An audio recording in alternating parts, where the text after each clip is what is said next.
To the valves and all the controls on the locomotive. We call it a long-winded valve because it only turns a little bit at a try. Next we're going to open the injectors. Go ahead, Tom, open yours. Oh, the Sandy in here.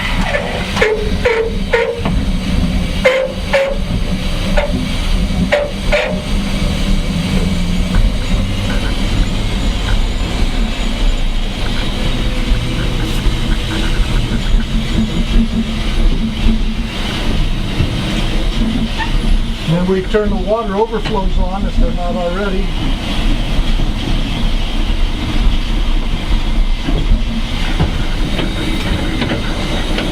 Must be.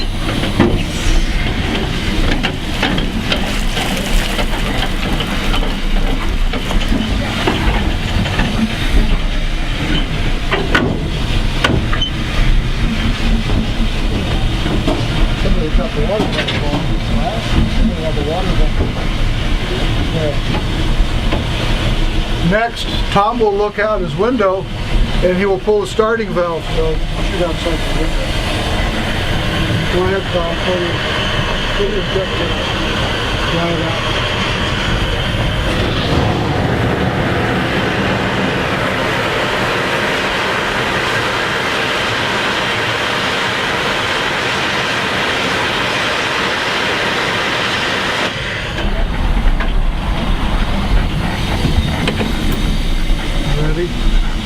Go ahead, Tom, and start opening your firing manifold valve. That's on the other one. There you go.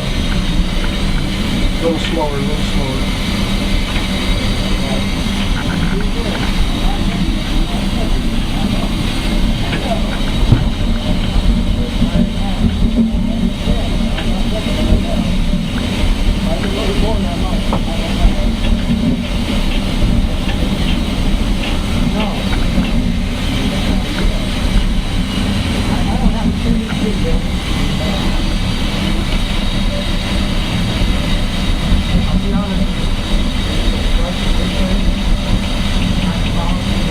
Every time you open any of these valves, you open them up all the way, and then you back them off a quarter turn. That way they won't seize and lock on you so you can't turn them on.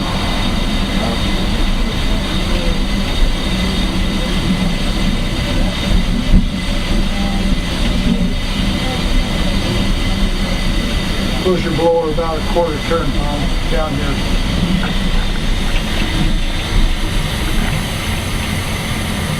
Now you start listening to fire and you're going to hear sputtering. The sputtering is the water. As the water's condensating on the pipes, you've got about 20 feet of pipe to heat. Right now the pipes are all ice cold. We're heating those pipes because we're changing over from house air to our steam pressure. A little bit more, Tom. Close it some more. Might be able to go. Sometimes it takes a little bit to get everything warm. You'll hear it sputtering.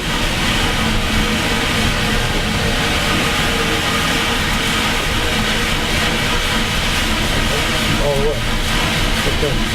Right now we're on our own for the atomizer, but we're still on house air, we call it, which is an external air compressor supplying the air. Originally we were using that to atomize our fuel. Our fuel is reclaimed motor oil, and it has to be atomized to burn.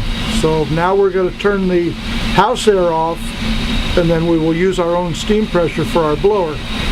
So Jeremy, you want to go ahead and start turning that off? Yep, here we go.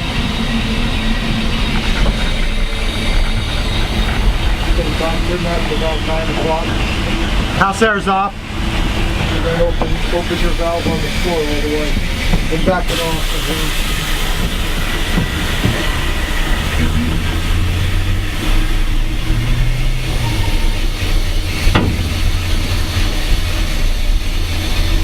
We do our changeovers at approximately 90 pounds. The reason for that is our air compressor gives about 110 pounds of air.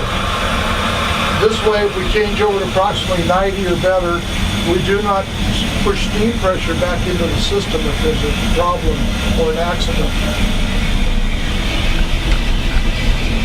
Next, we will be in a few minutes, we'll be turning on the air compressors.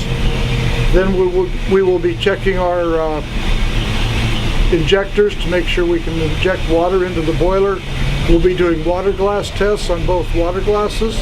We'll also be doing what's called the tricocks, which are these 3 valves. And we will do a water test, blow steam out of them. You should get water out of the bottom one, steam out of these 2 with the water level we have right now. As the water level changes, you could get water out of all of them if you're too full, or pray you don't get steam out of the bottom one. You always want water out of the bottom one. We try to run a half a glass plus of water level in the boiler on this small locomotive. It's a soaker engine, no superheater tubes in it, and it takes a nice finesse for the firemen to keep it nice and hot up to steam pressure. Our operating pressure is 190. Right now it looks like we're about 110. Radio check, over. Okay.